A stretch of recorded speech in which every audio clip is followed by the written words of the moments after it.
Sure. So welcome to today's Lunch and Learn. I'm so glad that you can be with us and our very special guest today. So I have a bit of an introduction. I'm just going to read it because I wouldn't be able to remember all this. But Cesar Flores is an MCC co-director along with his wife, Lizette, for Central America and Haiti, and previously served with MCC in Bolivia, El Salvador, and MCC Central States. He and his wife supervise the MCC representatives and work with MCC partners in Honduras, Nicaragua, Costa Rica, Guatemala, El Salvador, Haiti, and Dominican Republic. Just a small area, hey? Yeah. What do you do with your extra time? Good question. Major issues in Central America and Haiti include the legacies of civil war, actual gang violence, disaster preparedness and response, peace building, food security, and something that we're hearing a lot in the news these days, migration. He has an agricultural degree with a master's in international cooperation. And he and his wife, they have 2 children, Cesar Eduardo Jr. Yeah, and his daughter Clara, and they're both studying at the Canadian Mennonite University. And they currently live in Honduras. Is that correct? Good. Well, welcome, and we're glad to hear from you today. Yeah. Well, it's my pleasure to be with you this morning. As I introduced myself in other places, I said that I have a Central American blood running in my body because I have a grandpa who was born in El Salvador. And as life happened, he migrated from El Salvador to Honduras. And so I want to start this morning to sharing with you a little bit about what is going on with migration in the region, but also to mention that as a way of continuing work, MCC has been just working and improving the livelihood of the people in order for them to have options for better life in those countries. And if they have to migrate, I mean, it's an option. It's not the only one option. So migration, as we are being discussing these days in different circles at MCC, is a right. We cannot stop the migration, but we can support families to have a better life and to have options. If they can have improve their livelihoods, I mean, they can stay and they can make a life wherever they belong to. So the very first picture that I'm going to show, you see a group of young guys, normal people, but these people already have been in the United States 3 times, and 3 times have been deported. So MCC, together with the Social Action Commission of the Mennonite Church in Honduras, is putting a project together to help those people who have been deported to find a way that they can improve their capacity in order to get jobs. And these 4 guys already have went through to that journey from Honduras all the way to the United States 3 times, and 3 times they have been deported. So psychologically, I mean, these people were devastated because, I mean, they couldn't make it what they were dreaming, but also all the trauma that they went through as they were traveling. So MCC, through our partner in Honduras, from the Mennonite Church, is supporting these people, providing psychological support, but at the same time giving the opportunity to get a vocational training. And these people are just being trained in electricity and air conditioning. And here we don't have women, but we have most of the people who go through this program are women. And they just get different courses in gastronomy and also in bakery and all the kind of stuff that they can use that skills to find a job in Honduras. But the good part of this is like these people get a certification from the Ministry of Education in Honduras, and they can show that when they apply for a job. And even though we are teaching them how to put a resume together and also how to present themselves in an interview for having an opportunity. Nevertheless,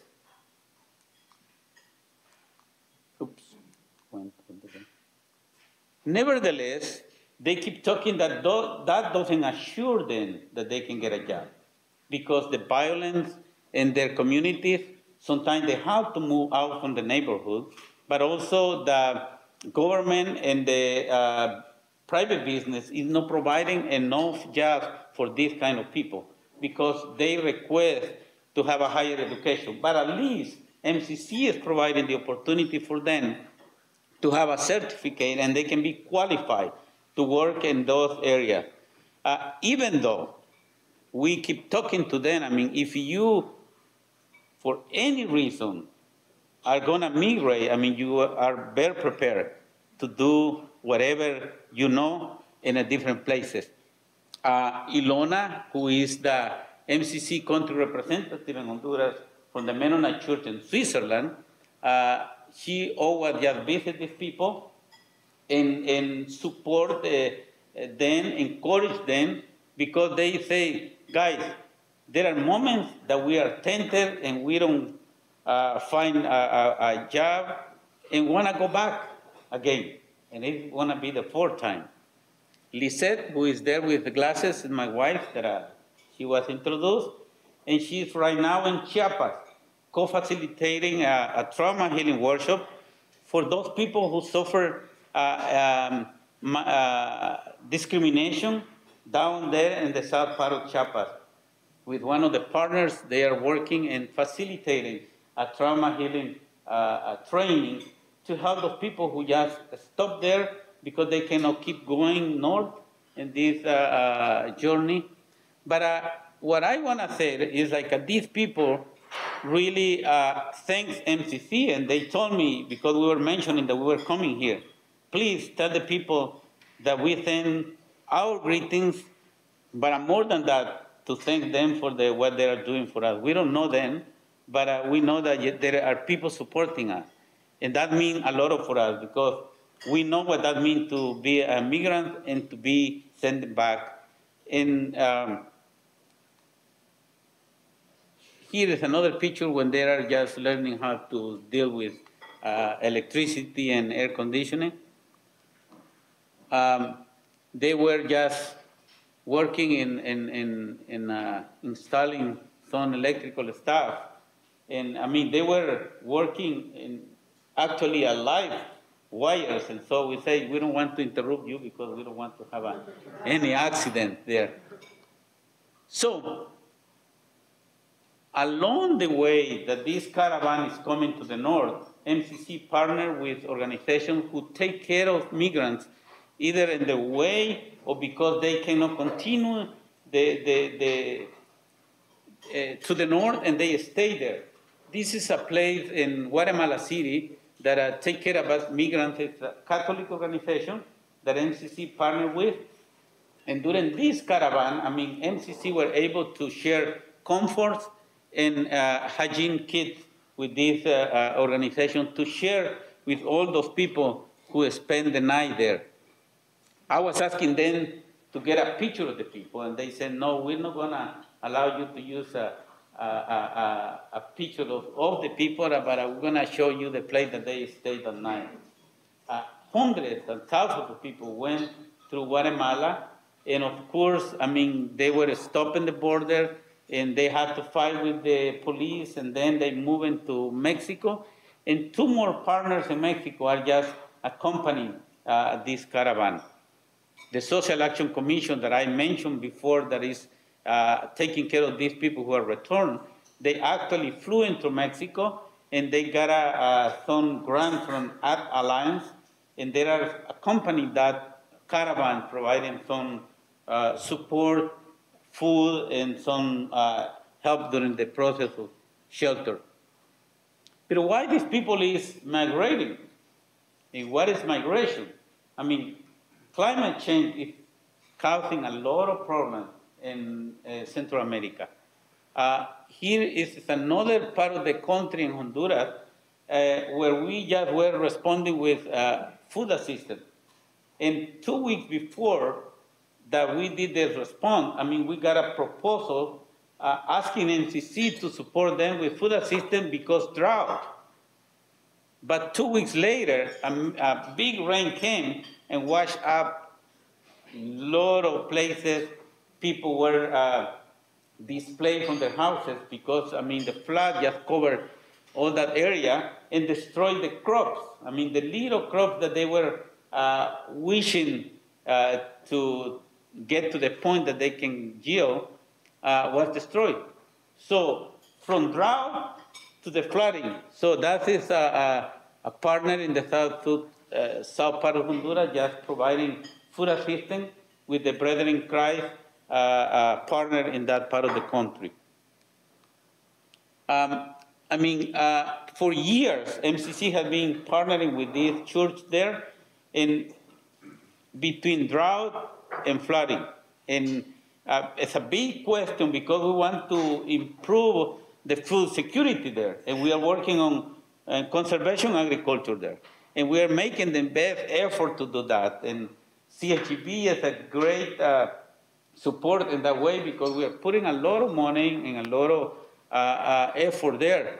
But climate is not playing in our favor. I mean, and we deal with those issues all the time.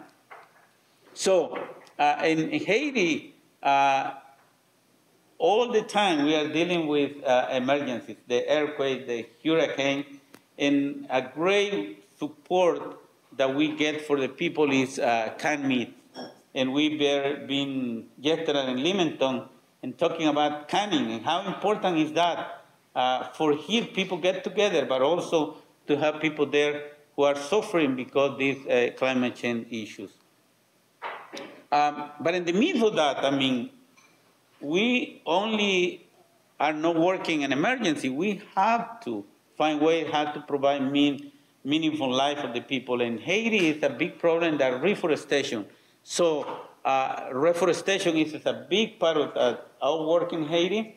Those who have been in Haiti can testify how deforested is this country. And so thousands, if not millions of trees have been planted with our partners in the north part of the country through MCC support. People got together and then, I mean, tried to plant forests, but not necessarily only for see those trees nice and to improve the environment. The people need to live and need to eat out of that. And so we have a plan to manage, to harvest those forests. So they harvest and they keep planting. It's not only just to see the trees. And always when we visit there, they advise us and say, guys, sometimes you want trees just to see the trees, but we need to live and we need to produce some income. And so MCC is supporting in that regard. Bear Mountains, that our entire community got together to plant trees and to protect the water sources. Another big problem, and it's tied to emergencies, to the disaster, is cholera in Haiti. As you know, I mean, the United Nations introduced the cholera through one of their groups when they dispose of some dirty stuff into the river without control. And MCC has been advocating before the United Nations to recognize that they did that damage. Finally, they recognize it, but they're not doing much. So through MCC, partners are working in order to improve the hygiene and also building hundreds and thousands of latrines. It's interesting to get a report from Rebecca and Paul in Haiti, who are our program reps there. And in a place that is the hottest spot for cholera, we built 600 latrines.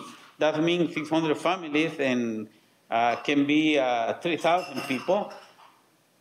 In that area, no single case of cholera was registered. So we think that building and educating people can save lives because cholera kills people. And so MCC has engaged with many organizations there just to build the stream and protect water resources in order to improve lives of people in Haiti. Food security, I mean, people migrate when they don't have food. So all over Central America and Haiti, we are working on conservation agriculture. And so it's amazing how that is changing the life of people because, I mean, they are just farming small plots, and in many cases, they don't own the land, and that is the major obstacle that we have because, I mean, to work in conservation agriculture, you need to think in long term. And we are still facing that situation because people don't own their own pieces of land.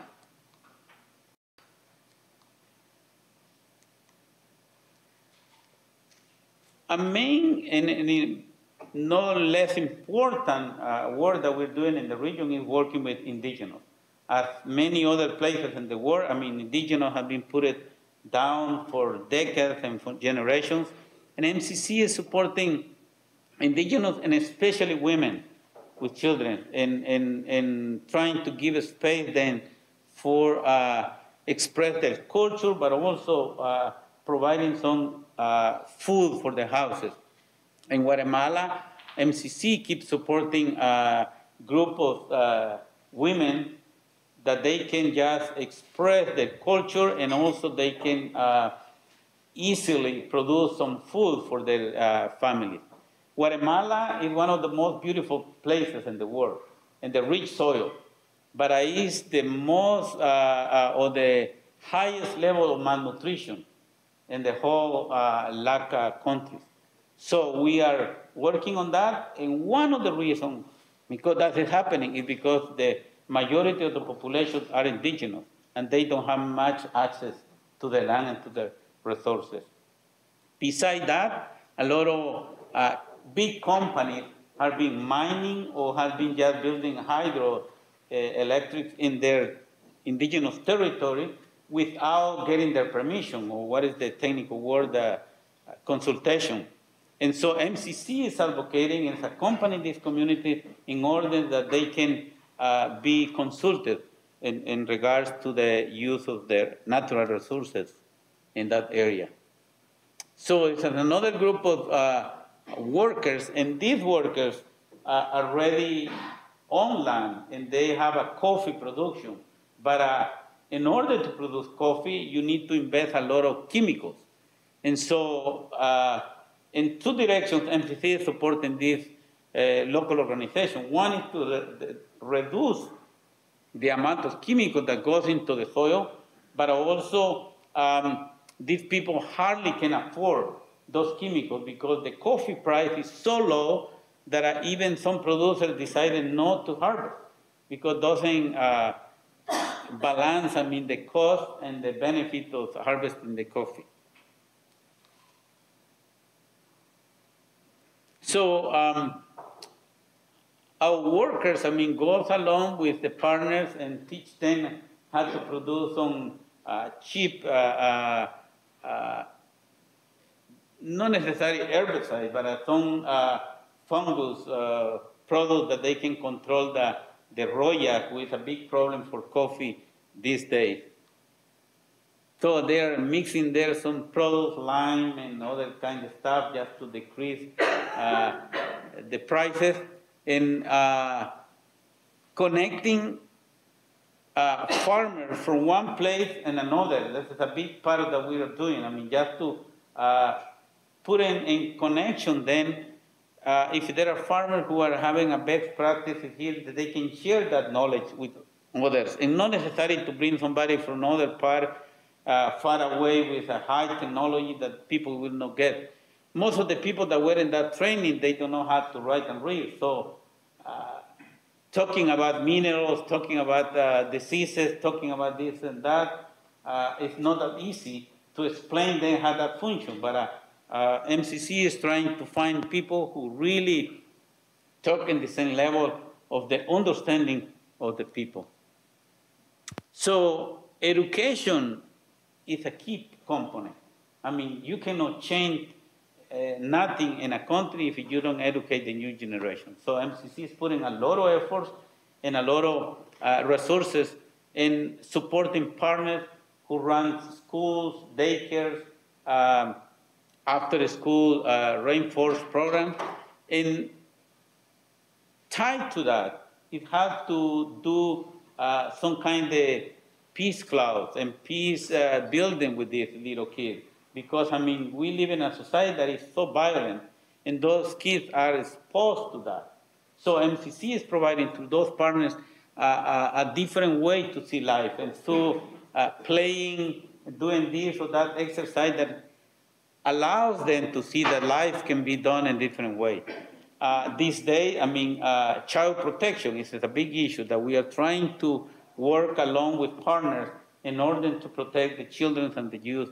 And so, and here is a Honduras partner visiting one of the schools that they are supporting in a real poor area in Honduras.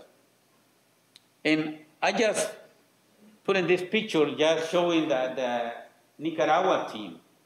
And they were larger, but due to the lot of political unrest, we had to pull early our salters and jaminers and to take the hard decision not to place them in this cycle. So Nicaragua team in Nicaragua was the more stable country in the region, but suddenly things changed, and now we have been just accompanying them in trauma healing, and also accompanying the one of the Baptist universities who have been teaching courses on peace, and MCC has been seconding people, but that university was taken by students with weapons and all kinds of stuff. So MCC has been accompanying this university in order for them to deal with this situation in a peaceful way, connecting them with the Mennonite Church in Colombia that has a lot of experience in that. You might recognize the name of Ricardo Esquivia. It has been good that he has been connected to the dean of this university in Nicaragua, coaching them how to deal with conflict in that situation. So keep praying for our team in Nicaragua.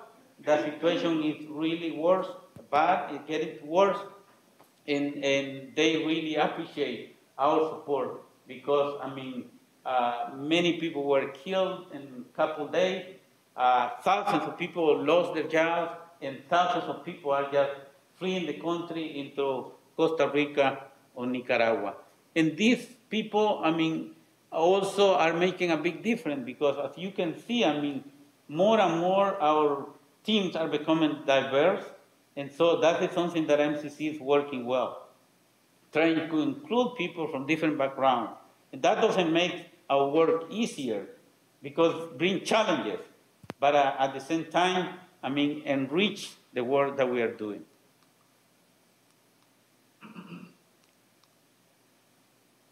So another thing that is very important is that we are connecting continent with continent. Last year, we brought a group of people to South Africa, to the Peace Institute, to learn about the Peace Club. And a year later, we are replicating those Peace Clubs in Central America. This is a group of kids in Nicaragua who are just working around environmental and water contamination and how to take care of the environment. Water, I mean, MCC put a lot of attention on water. So schools doesn't have necessarily clean water, and you can imagine, I mean, 100 or 200 kids without water. So MCC is providing that through WASH program in many different places and many different schools in the region.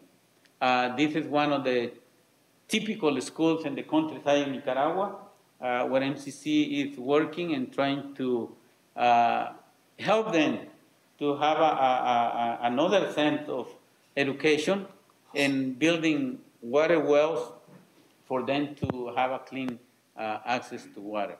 So I want to stop here and give a chance to you for some questions. I don't want to be the only one talking, but thank you for giving me the chance.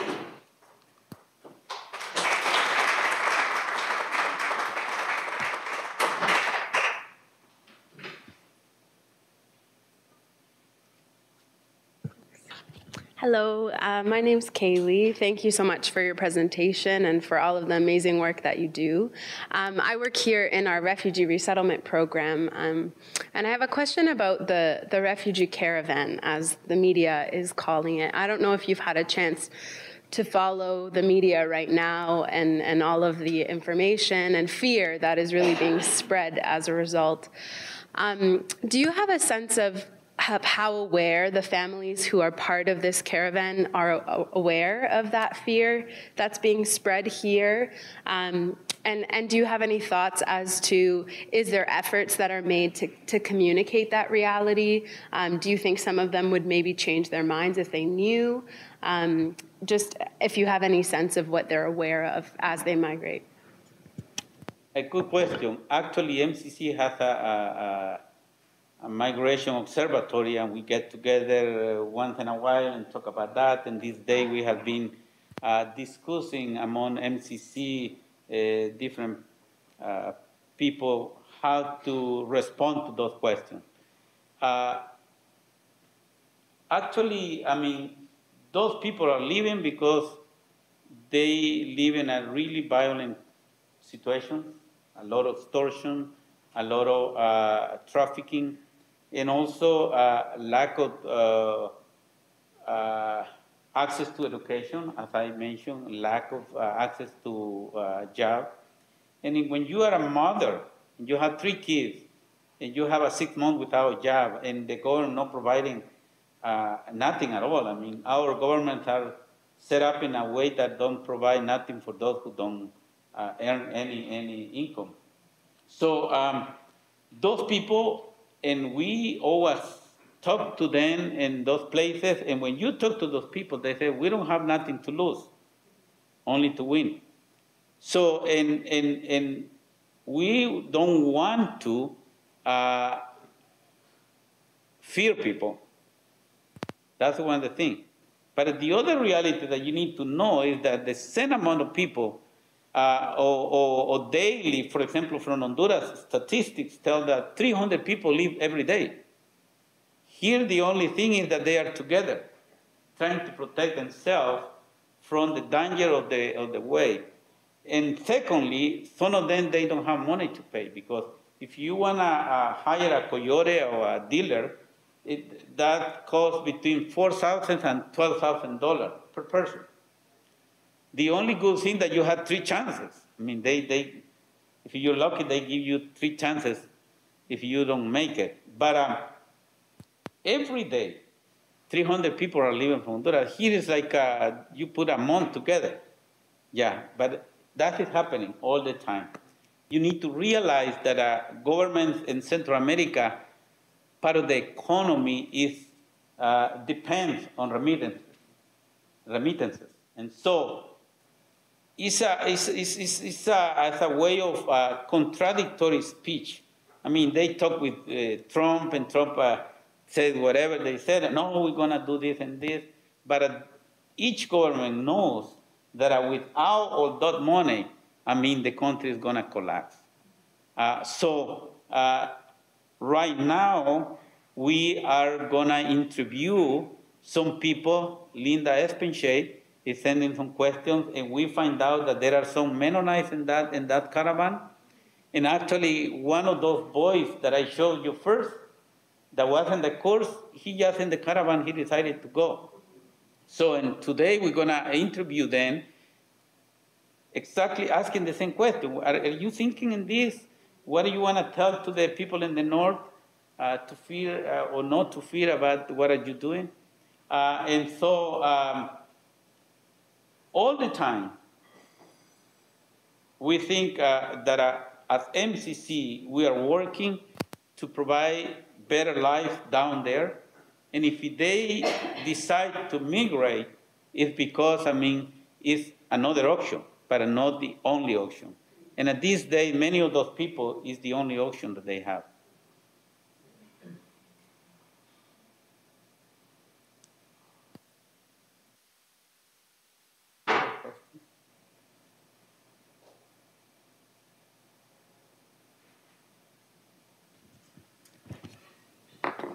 I had a question about, you were sharing about how people in Haiti don't own their own land. So, and obviously that's been an issue for a long time. What is being addressed in Haiti in regards to that for the people? Well, that is a really difficult topic, in not only Haiti, but in different places, land ownership. And that is part of the big problem of poverty, who owns the land. And there are big pieces of land that are owned to rich people, to the government or to somebody else, that creates that situation that the people need to farm small pieces of land. So the only thing that we can do in that regard is to advocate and to work and organize the community, that they can advocate before their local governments or the regional governments or the national governments in order to help to do some land distribution. But if you touch that point, you are just touching power, and it's a political issue. And MCC need to be really careful because, I mean, we can be kicked out from a country if we are pushing that. But there are many local partners who are working on that, human rights organizations, grassroots organizations, who are pushing in that direction. I mean, advocating before the government to have access to land. And that is not an easy issue. Together with that is water.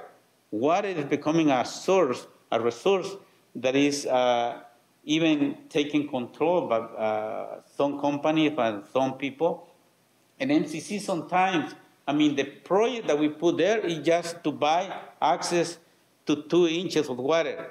I don't know if you can, we talk about inches in a pipe, I mean, 2 inches or 3 inches, whatever that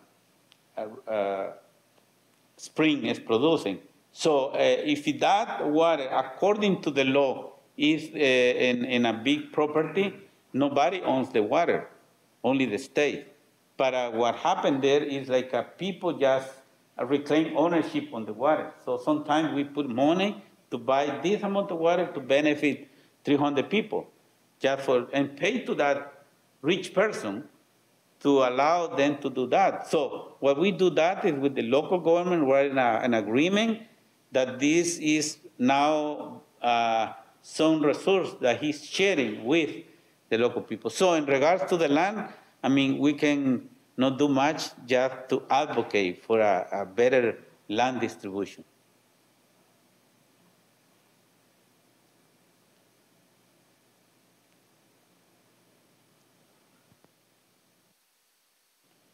So I would like to say thank you for the work that you're doing on behalf of all the MCC workers down there, on behalf of all the partners that we are partnering with, and the participants. I mean, thousands of people who are just part of MCC effort to improve life. So blessings, and keep doing the work that you're doing. That is very important, is changing life, even though the struggles like the caravan and violence is still there, but that's what we are there to support and accompany people, and especially the churches that we partner with. I mean, the churches are just providing a great support in those places where is a lot of violence. Thank you, Cesar. And thank you so much for the leadership that you're providing. Just overwhelming problems when you look at these, and the courage that you have to continue leading out in these hard times. And thank you for your presentation and for sharing the stories with us. You know, you just shared lots of stories and pictures that help us to understand a little bit more about the work that we're partnering in together. So So thank you. Cesar has a few minutes. At 1 o'clock, we're whisking him away for another event, but he's got a few minutes if you want to stick around and ask him some questions. And thanks again for your time to come and participate. Thank you.